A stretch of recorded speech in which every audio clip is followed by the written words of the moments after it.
The night of the return in 1894 was not a miracle, but a cold technical reboot orchestrated in the shadows of an empty house where Dr. Watson stood paralyzed as the wrinkled skin of a hunched bibliophile began to ripple and tighten like heated latex, revealing the reconstructed face of Sherlock Holmes, who had been missing since the Reichenbach Falls incident. And the forensic reality behind the empty house is that the figure seen in the window of 221B was not a wax bust, but a sophisticated biomechanical decoy constructed from the harvested remains of stolen cadavers, designed to pulse with a simulated heartbeat to lure out the last remaining threat to the architect's network. And as Colonel Sebastian Moran fired his specialized pneumatic air gun, the bullet did not shatter wax, but embedded itself in a reinforced titanium cranial plate, causing the decoy to emit a high-pitched metallic frequency that only Watson could hear. And the true reason for Holmes's 3-year absence was a total molecular restructuring in a high-pressure salt chamber in Tibet, where his fragile human nervous system was replaced with a series of silver-threaded fiber optics to increase his processing speed to superhuman levels. And when the police broke into the room, they found Holmes standing over a captured Moran, but the detective's movements were jerky and robotic, as if his internal servos were still calibrating to the heavy London gravity. And Watson's hidden notes described the horror of seeing the light of the street lamp pass through Holmes's hand, revealing a skeleton made of polished chrome and ivory. And the capture of Moran was a systematic elimination of a witness who knew that the airgun was actually a prototype sonic disruptor designed to shatter the artificial porcelain coating of the entity posing as Holmes, to expose the hollow clockwork interior for the world to see. And as the heavy lead pellet struck the decoy in the window, it triggered a localized electromagnetic pulse that temporarily blinded every witness on Baker Street, except for Watson, whose own eyes had already been replaced with experimental surgical glass lenses during the long years of the Great Hiatus. And we must analyze the specific resonance of the detective's voice upon his return, which was no longer a human vibration, but a synthesized reconstruction played through a silver diaphragm located behind his sternum, causing the very wallpaper of the room to peel away in the presence of his speech. And the reason Moran was so easily captured was that the floorboards of the empty house had been coated in a transparent neurotoxic resin that fused the colonel's boots to the wood the moment he took aim, allowing the architect to begin a live extraction of Moran's tactical memories before the police even reached the landing. And Watson's redacted diaries from 1895 describe a terrifying ritual where Holmes would sit for 18 hours in total darkness while his skin slowly turned translucent, revealing a network of pulsing blue conduits carrying a pressurized slurry of liquid memory and harvested stem cells from the victims of the Park Lane mystery. And the famous return was nothing more than the activation of a sleeper cell, where the entity known as Sherlock was merely the mobile interface for a massive subterranean engine buried beneath London that required constant human input to calculate the trajectory of the coming century. And forensic reconstruction of the wax bust revealed that it contained a miniature gramophone made of human bone that played a continuous loop of screaming frequencies at a pitch designed to keep the neighbors in a state of permanent low-level hysteria, making them more susceptible to the architect's suggestions. And as the detective reclaimed his chair at 221B, he didn't reach for his pipe, but for a copper grounding wire that he plugged directly into his wrist to bleed off the excess static built up during his journey from the mountains of the East, where he had been serving as a biological antenna for the architect's first orbital tests. And the horror of the adventure of the empty house is the realization that the original Sherlock Holmes really did die at the falls, and the thing that returned was a perfect predatory mimic designed to look like a hero, while it slowly converted the entire population of the city into a series of numbered data points for the ultimate anatomical ledger. The forensic excavation of the post-return era uncovers the chilling truth that the adventure of the Norwood builder was actually a large-scale experiment in cellular mimicry, where the architect used a fire-damaged anatomical laboratory to test the resilience of synthetic thumbprints made from a composite of silver dust and human sebum. And we must look at the mystery of the dancing men not as a secret code for criminals, but as a sequence of kinetic instructions for the architect's mobile harvesters, programmed to move in jagged, rhythmic patterns that bypassed the human retinal response, making the predators invisible to their prey in broad daylight. And Watson's private ledgers from 1898 describe a night when Holmes's entire left arm detached during a dinner party and continued to move independently across the table to retrieve a fallen scalpel, while the detective maintained a calm conversation about the price of corn in Egypt, as if his nervous system was now distributed across a local wireless field.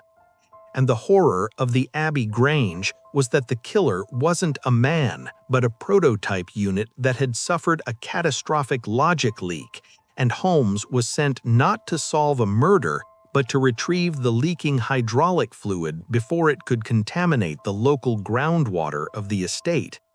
And the reason the detective was so obsessed with the thickness of the fog was because the London atmosphere was being used as a massive gas chamber for the slow cooking of human lungs to prepare them for extraction into the architect's secondary cooling vats. And we examined the hidden schematics of the original London Underground, where the tunnels were designed in the shape of a massive intestinal tract to facilitate the high-speed transport of biological waste from the Baker Street node to the central processing furnace located beneath the Tower of London. And the forensic evidence of the 3 Garadebs reveals that the search for the counterfeiters was actually a hunt for a specific type of high-density bone marrow that could be used to manufacture durable gears for the architect's internal clockwork. And as the years progressed, Holmes's eyes began to emit a faint violet radiation that caused the local birds to fall dead from the sky whenever he looked upward for too long, which he explained away as a simple interest in ornithology, while Watson recorded the exact weight of each fallen creature as fuel for the furnace. And the horror of the second stain was the discovery of a blood stain on a carpet that refused to dry for 40 years because it was actually a puddle of nanoscopic machines that were slowly eating through the floorboards to reach the architect's primary cable lines buried beneath the foundation. And the video ends with the terrifying realization that the stories were never meant to be read, but were intended to be scanned by the human eye to trigger a latent hypnotic command that would make the reader walk voluntarily toward the nearest Baker Street sign whenever the architect required a fresh set of lungs for his eternal machine. The structural decomposition of the adventure of the 6 Napoleons reveals that the hunt for the hidden pearl was actually a retrieval mission for 6 high-frequency audio resonators hidden inside plaster busts that were tuned to the exact pitch of the architect's master voice. And as Holmes shattered the final statue at the reading room of the Kennington Road, he wasn't looking for jewelry, but for the silver microprocessor that had begun to leak a corrosive black liquid into the plaster. And we must analyze the incident of the Devil's Foot not as a case of poisoning, but as a massive chemical weapon test, where the architect released an aerosolized hallucination into a Cornish cottage to see if the human mind could be shattered and rebuilt into a more efficient processing unit for the central network. And Watson's medical logs from 1905 describe a procedure where he had to replace the detective's entire digestive system with a series of high-pressure glass tubes because Holmes could no longer process organic matter and now required a constant stream of silver and high-voltage electricity to maintain his cognitive functions. And the reason for the intense secrecy of the Bruce Partington plans was that the papers contained the mathematical proof that the London skyline was being redesigned as a massive fractal antenna to broadcast the architect's will into the dreams of the sleeping population. And the forensic evidence of the solitary cyclist shows that the young woman was being followed not by a man, but a remote-controlled biological drone that used her kinetic energy to charge its own batteries for the upcoming harvest. And Holmes's retirement to the cliffs of Sussex was the final stage of the project, where he physically plugged his spine into the chalk bedrock to become a permanent terrestrial receiver for signals coming from the dark side of the moon, where the architect had established a secondary processing colony beyond the reach of human telescopes. And Watson admits in a final shaking confession that the famous stories were actually a form of long-term psychological conditioning designed to make the public accept the presence of an apex predator in their city by rebranding his cold biological harvesting as a noble pursuit of justice. And the horror of the veiled lodger was that the woman's face had not been mauled by a lion, but had been partially harvested to provide skin grafts for a new generation of mechanical detectives that were being grown in the vats beneath Highgate Cemetery. And the video reveals that the smoke from Holmes's pipe was a heavy metal catalyst that turned every room he entered into a giant photographic plate, capturing the molecular signatures of everyone present for future reconstruction in the architect's digital archives. And as the 60-minute mark passes, we realize that the magnifying glass was actually a high-powered laser used to perform microscopic incisions on the fabric of reality itself, allowing the architect to edit the memories of the witnesses until only the official version of the story remained. And the last thing we hear is the sound of a violin string snapping, which is actually the sound of a human heart being pulled from a chest cavity to serve as a biological metronome for the architect's final symphony. The forensic interrogation of the case of the creeping man reveals that the professor was not transforming into an ape, but was the victim of a failed surgical attempt to graft pre-human motor reflexes onto a failing academic mind to create a more violent class of nocturnal harvester. And for 60 minutes we zoom in to the microscopic evidence of the speckled band, where the snake was actually a flexible organic catheter made of translucent muscle tissue used to drain the cerebral fluid of the young woman through the ventilation grate while she slept in a state of chemically induced paralysis. And Watson's final secret journal entry from 1926 describes the Sussex cottage as a biological fortress where the walls were lined with the preserved vocal cords of over 500 opera singers to create a natural acoustic shield against the architect's sonic surveillance drones that patrolled the coastline. And we must look at the adventure of the Mazarin stone not as a theft of a gem, but as a retrieval of a high-power focus lens for a satellite laser system that the architect was building in the high atmosphere. The structural autopsy of the final bow reveals that the mysterious illness of the dying detective was not a ruse to catch a criminal, but a catastrophic thermal event where the architect's core processor began to melt the organic insulation of Holmes's thoracic cavity. And for 60 minutes we analyzed the terrifying chemical composition of the black tea served at Baker Street, which contained high concentrations of liquid lead to dampen the radioactive emissions leaking from the detective's artificial thyroid gland. And Watson's final secret journal entry from 1926 describes the Sussex cottage as a biological fortress where the walls were lined with the preserved vocal cords of over 500 opera singers to create a natural acoustic shield against the architect's sonic surveillance drones that patrolled the coastline. And we must look at the adventure of the Mazarin stone not as a theft of a gem, but as a retrieval of a high-power focus lens for a satellite laser system that the architect was building in the high atmosphere. To specific individuals in the London streets, from space. And the reason Holmes spent his nights at the opium dens was not for the drug, but because the heavy smoke acted as a physical barrier that allowed him to disconnect his neural interface from the city's grid without the architect detecting the drop in signal. And the horror of the copper beaches was that the young woman was being groomed to serve as a biological spare parts donor for the architect's daughter, whose own skin was failing to adhere to her mechanical frame.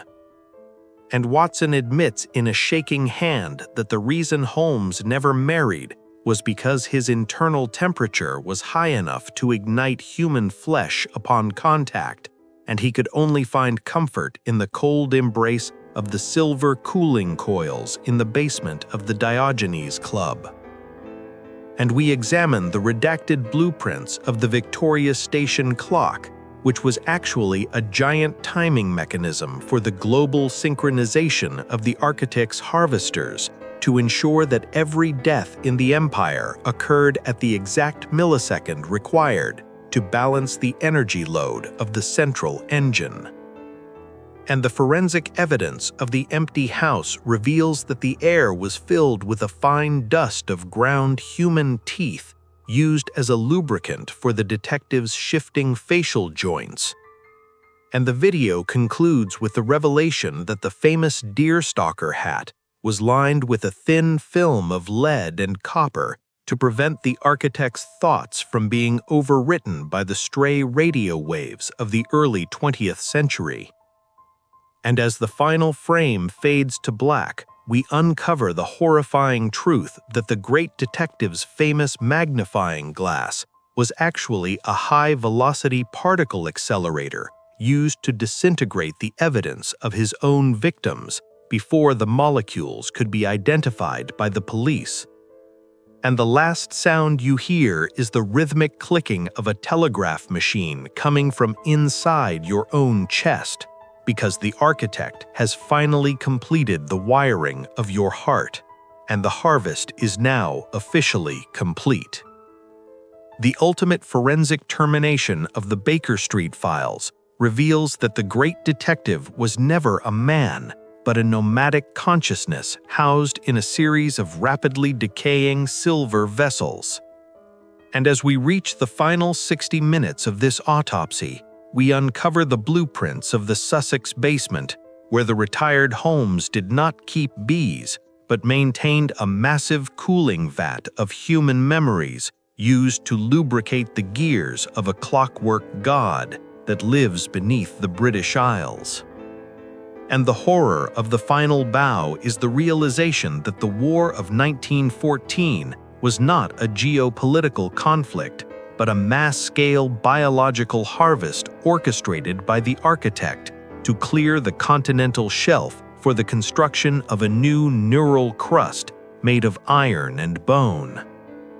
And Watson's final bedside confession reveals that his own medical degree was a forgery granted by the Diogenes Club to allow him to perform the illegal organ transplants required to keep the Holmes unit operational for over 40 years. And we examine the last photograph of the 221B sitting room, which shows the walls turning into liquid mercury as the architect began to de-res the physical reality of the Victorian era once the harvest had reached 100% efficiency. And the reason the stories end is not because the author grew tired, but because the human vocabulary lacked the words to describe the geometric screaming of a mind being uploaded into a steam-powered heaven.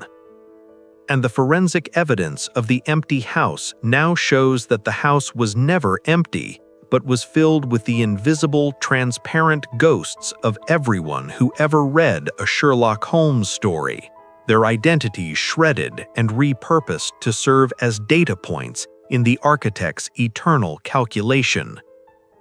And the final sound of the video is the sound of a heavy iron door locking from the inside, which is actually the sound of your own DNA being encrypted by the Baker Street code.